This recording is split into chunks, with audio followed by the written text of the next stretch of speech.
بھارت پر پابندیوں کا دوسرا اور تیسرا مرحلہ بھی آئے گا۔ امریکی صدر نے بھارت پر مزید سخت پابندیاں لگانے کا اشارہ دے دیا۔ کہا روس سے تیل کی خریداری پر بھارت کو سخت اقدامات کا سامنا کرنا پڑے گا۔ پہلے ہی کہہ دیا تھا بھارت کو بڑے مسائل کا سامنا کرنا ہوگا۔ ہمارے اقدام سے روس کو اربوں ڈالر جانا بند ہو گئے۔ روس چین شراکت داری پر کوئی تشویش نہیں۔ امریکہ کے پاس دنیا کی سب سے طاقتور فوج ہے۔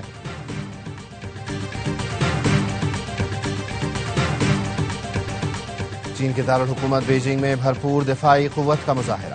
چینی صدر کے ساتھ روسی صدر پیوٹن، وزیر اعظم شہباز شریف اور شمالی کوریا کے سربراہ کیم جونگ ان پیش تھے۔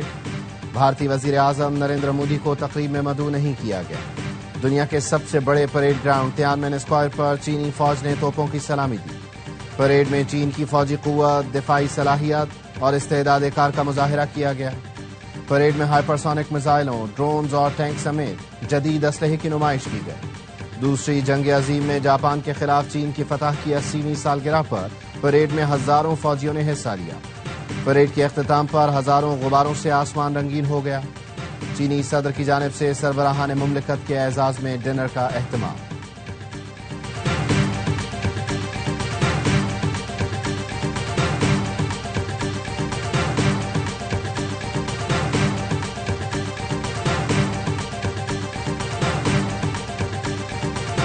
بھارت کی آبی جارحیت، دریائے چناب میں پھر سیلاب۔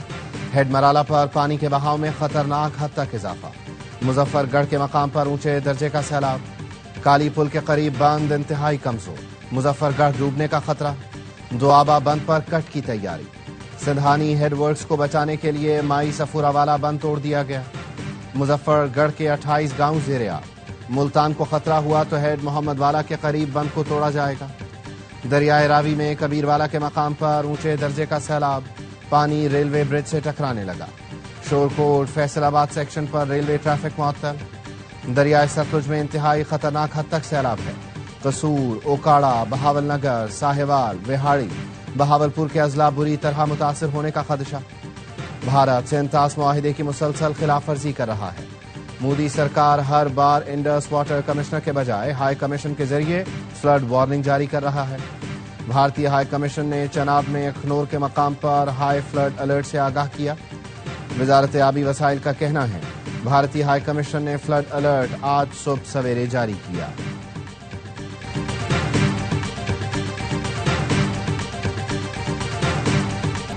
پنجاب کے سیلاب زدہ علاقوں میں بارش، متاثرین کی مشکلات میں اضافہ۔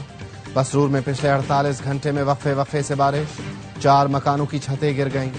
سیالکوٹ، ڈسکا، گجرانوالہ، وزیر آباد اور گجرات میں بھی بارش۔ راولپنڈی میں خانپور ڈیم بھر گیا۔ بارش اور سیلابی ریلوں کے باعث ڈیم میں پانی کی سطح خطرے کے نشان تک پہنچنے پر اسپل وے کھول دیے گئے۔ ملتان کو خطرہ ہوا تو ہیڈ محمد والا کے قریب بند کو توڑا جائے گا۔ خیبر پختونخوا میں بھی بارشوں کا سلسلہ جاری۔ ایبٹ آباد میں پل بارشوں میں بہہ گیا۔ متعدد دیہات کا زمینی رابطہ منقطع۔ محمد میں سیلابی صورتحال۔ شانگلہ میں کالج روڈ پر لینڈ سلائیڈنگ۔ سڑک بند ہونے سے لوگوں کو مشکلات کا سامنا۔ بھمبر آزاد کشمیر میں مسلسل بارش سے تباہی، ندی نالے بفر گئے۔ کلا چھپڑ برساتی نالے میں اونچے درجے کا سیلاب، قریبی آبادی کو نقصان۔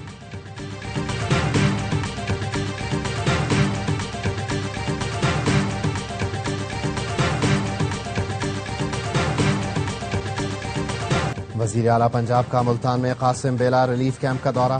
سیلاب متاثرین سے بات چیت کی۔ بچوں میں چاکلیٹ، بسکٹ اور فروٹ تقسیم کیے۔ بچوں کے ساتھ تصویر بھی بنوائی۔ مریم نواز نے خواتین کو کپڑے اور تحائف دیے۔ مریم نواز نے متاثرہ خاندانوں سے مسائل اور ضروریات دریافت کی۔ خواتین کو گھروں کی بحالی کے لیے اقدامات کی یقین دہانی کرائی۔ وزیر اعلیٰ نے میڈیکل کیمپ میں لوگوں سے سہولیات کا پوچھا، خیریت دریافت کی۔ لوگوں کو یقین دلایا کہ نقصان کا ازالہ کیا جائے گا۔ وزیر اعلیٰ نے انتظامیہ کو ہدایت کی کہ بچوں کا کھانا اور دودھ سمیت دیگر ضروریات پوری کی جائیں۔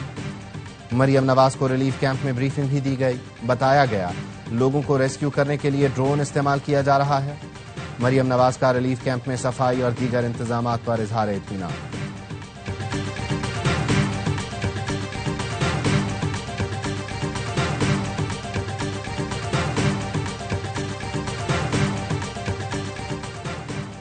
وزیر اعظم شہباز شریف کا بیجنگ سے چیئرمین NDMA سے رابطہ۔ سیلابی صورتحال پر بریفنگ لی۔ چیئرمین NDMA نے راوی، چناب اور ستلج میں بڑھتی طغیانی سے آگاہ کیا۔ وزیر اعظم کی NDMA کو ریسکیو اور امدادی تیاری قبل از وقت مکمل کرنے کی ہدایت۔ کہا حفاظتی اقدامات اور امدادی کارروائیاں تیز کی جائیں۔ پنجاب سے سیلاب کا خطرہ ٹل گیا، یہ کہنا ٹھیک نہیں، تینوں دریاؤں میں اب بھی طغیانی ہے۔ DG PDMA پنجاب عرفان کاٹھیا نے آئندہ 72 گھنٹے اہم قرار دے دیے۔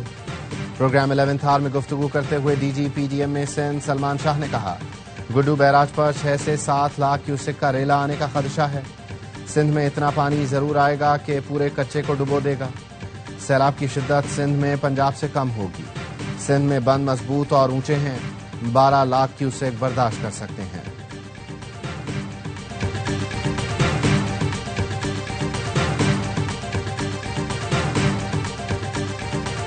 نائب وزیر اعظم اسحاق ڈار کا افغان وزیر خارجہ امیر خان متقی کو فون۔ اسحاق ڈار نے بتایا پاکستان نے افغانستان کے زلزلہ متاثرین کے لیے 105 ٹن امدادی سامان روانہ کیا۔ سامان میں کھانے پینے کی اشیاء، دوائیں، خیمے، کمبل اور دیگر سامان شامل ہے۔ نائب وزیر اعظم نے کہا مشکل وقت میں پاکستان افغان عوام کے ساتھ ہے۔ کوئٹہ کے سریاب روڈ پر خودکش حملے میں 15 افراد شہید، 72 زخمی۔ دھماکہ جلسہ گاہ سے 500 میٹر دور ہوا۔ جلسے کا وقت 3 بجے کا تھا، دھماکہ رات 9 بجے ہوا۔ جلسے کے منتظمین کو جلسہ ختم کرنے کے لیے 3 بار کہا گیا تھا۔ ایڈیشنل چیف سیکرٹری داخلہ بلوچستان حمزہ شفقات کی نیوز کانفرنس، کہا پوری کوشش ہے ربیع الاول کے جلوسوں کو فول پروف سیکیورٹی دیں۔ مغرب کے بعد کسی ریلی یا جلوس کی اجازت نہیں ہوگی۔ خودکش دھماکے کا مقدمہ تھانہ CTD میں درج کر لیا گیا۔ وزیر اعلیٰ بلوچستان کا سول ہسپتال ٹراما سینٹر اور CMH کا دورہ، زخمیوں کی عیادت کی۔ کہا زخمیوں کے علاج معالجے میں کوئی کمی نہیں آنے دی جائے گی۔ دہشت گرد معصوم شہریوں کو نشانہ بنا کر بزدلی کا مظاہرہ کر رہے ہیں۔ وزیر اعظم شہباز شریف کا وزیر اعلیٰ بلوچستان سے ٹیلی فونک رابطہ، کوئٹہ دھماکے پر اظہار افسوس، قیمتی جانوں کے ضیاع پر دکھ رنج کا اظہار، زخمیوں کی جلد صحت یابی کی دعا۔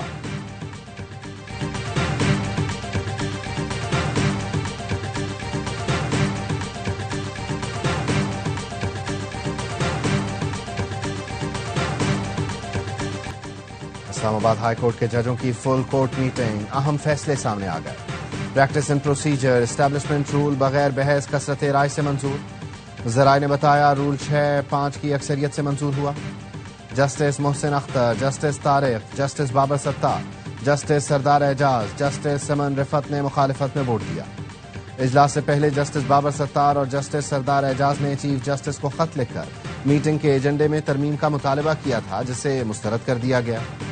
خط میں جسٹس بابر ستار نے لکھا تھا روسٹر کی تیاری اور کیس فکس کرنے میں شفافیت کی کمی ہے، سینئر جج نظر انداز، کیسز ایڈیشنل ججوں کو بھیجے جا رہے ہیں، ایسے اقدامات سے عدلیہ کی آزادی متاثر ہو رہی ہے۔ جسٹس اعجاز نے لکھا انتظامی کمیٹی میں سینئر ججوں کو شامل نہ کرنا ایجنڈے کا حصہ بنایا جائے۔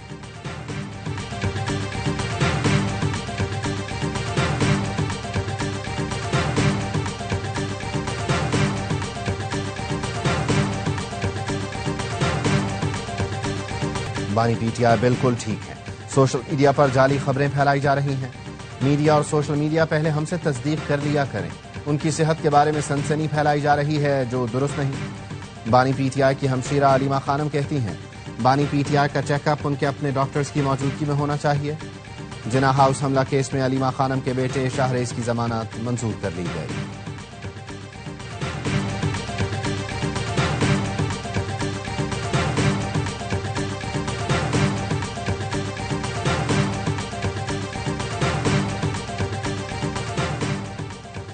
وزیر اعظم شہباز شریف کی اعلیٰ چینی کاروباری شخصیات سے ملاقات۔ وزیر اعظم نے پاکستانی معیشت کو مستحکم مضبوط بنانے کے لیے جامع اصلاحاتی اقدامات سے آگاہ کیا۔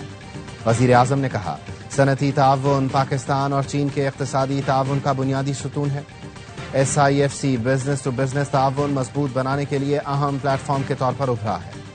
ملاقات میں ٹیکسٹائل، انفارمیشن ٹیکنالوجی، زراعت سمیت مختلف شعبوں میں تعاون بڑھانے پر غور کیا گیا۔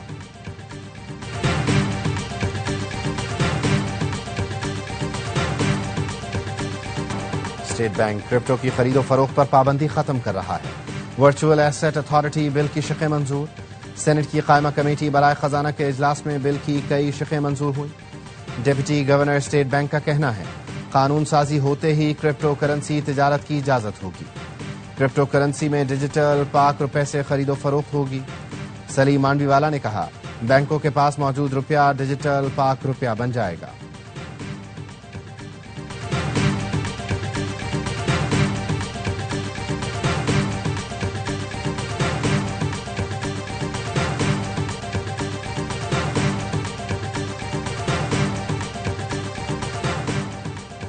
Year chief marshal Zaheer Ahmed Babar Sidhu سے ترک فضائیہ کے کمانڈر کی ملاقات۔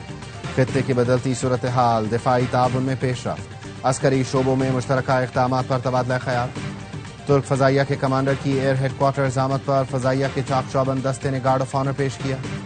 جنرل ضیاء کمال نے بھارت کے ساتھ حالیہ جنگ کے دوران ایئر چیف کی دانش مندی اور پاک فضائیہ کی شاندار آپریشنل کارکردگی کو سراہا۔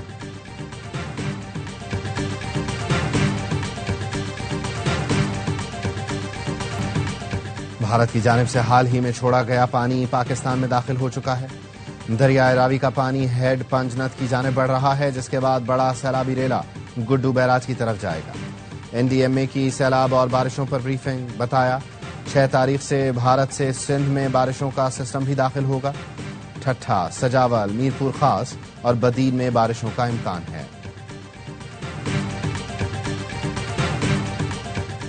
چیئرمین پیپلز پارٹی بلاول بھٹو سے رکن قومی اسمبلی نوید قمر کی بلاول ہاؤس میں ملاقات۔ نوید قمر کی حلقہ انتخاب میں سیلابی ریلے سے پیدا مسائل اور حل سے متعلق بریفنگ۔ بلاول بھٹو سے وزیر بلدیات سندھ سعید غنی اور سہیل انور سیال کی بھی ملاقات۔ بلاول بھٹو کی مقامی ہسپتال میں سینئر سیاستدان خورشید شاہ کی عیادت۔ چیئرمین پیپلز پارٹی آج سے پنجاب اور سندھ کے سیلاب متاثرہ علاقوں کے دورے پر روانہ ہوں گے۔ وہ لاہور، فیصل آباد اور ملتان کے سیلاب زدہ علاقوں کا جائزہ لیں گے۔ سکھر بیراج اور کچے کا بھی دورہ کریں گے۔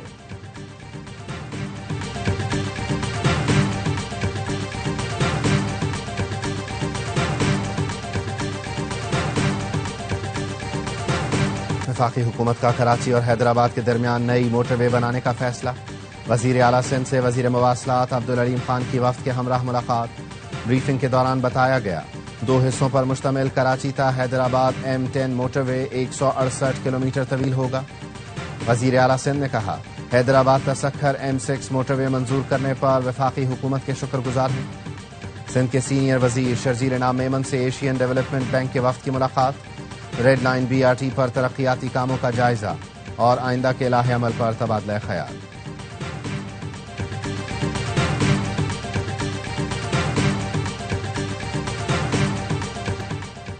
ملک بھر میں جشن میلاد النبی منانے کی تیاریاں، گھروں، گلیوں اور مسجدوں کو برقی قمقموں سے سجا دیا گیا۔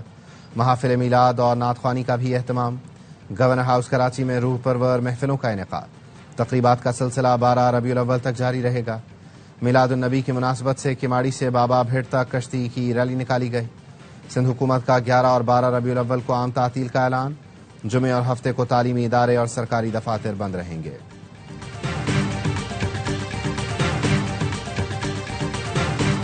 اسرائیلی بمباری سے غزہ میں مزید 105 فلسطینی شہید، امداد کے منتظر 32 فلسطینی بھی شامل۔ اسرائیل کے 300 فوجیوں نے غزہ پر مسلط جنگ کو غیر قانونی قرار دیتے ہوئے ڈیوٹی پر آنے سے انکار کر دیا۔ کہا نیتن یاہو کی جنگ کو غیر قانونی سمجھتے ہیں۔ اسرائیلی فوج نے غزہ پر قبضے کے لیے 10,000 ریزرو فوجیوں کو طلب کر رکھا ہے۔ اسرائیل نے امریکی سینیٹرز کرس وین ہولن اور چیف مارکلے کو غزہ جانے سے روک دیا۔ فرانس اور سعودی عرب کی صدارت میں 2 ریاستی حل کانفرنس 22 ستمبر کو نیو یارک میں ہوگی۔ فرانسیسی صدر نے ایکس پر لکھا ہمارا مقصد وسیع تر بین الاقوامی حمایت حاصل کرنا ہے۔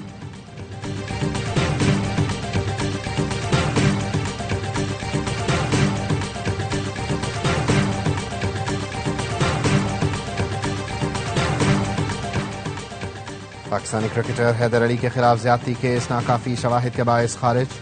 پولیس ذرائع نے بتایا کیس میں الزامات ثابت نہ ہو سکے۔ مانچسٹر پولیس نے حیدر کے خلاف تحقیقات کے لیے اضافی وقت لیا، لیکن کوئی الزام ثابت نہ ہو سکا۔ حیدر کو جلد پاسپورٹ واپس مل جائے گا، پاکستان آنے کی اجازت بھی ہوگی۔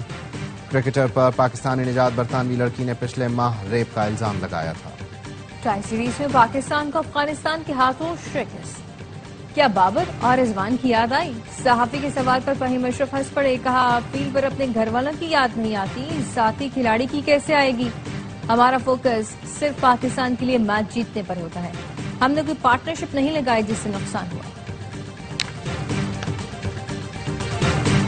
اسکریبل میں پاکستان کا راج برقرار، قومی ٹیم نے 6ٹھی مرتبہ ورلڈ یوتھ اسکریبل چیمپئن شپ جیت لی۔ کوالالمپور میں 7 سال کے تیمور وسیم نے انڈر 8 میں بازی ماری، اعظم صدیقی نے انڈر 16 میں فتح سمیٹی، محمد یوسف نے انڈر 10 میں سلور میڈل جیتا۔ ایونٹ میں 20 ملکوں کے 226 کھلاڑیوں نے حصہ لیا۔ پاکستانی ٹیم 5 سے 7 ستمبر تک کوالالمپور میں ہونے والے گیٹ وے ماسٹر کپ میں بھی حصہ لے گی۔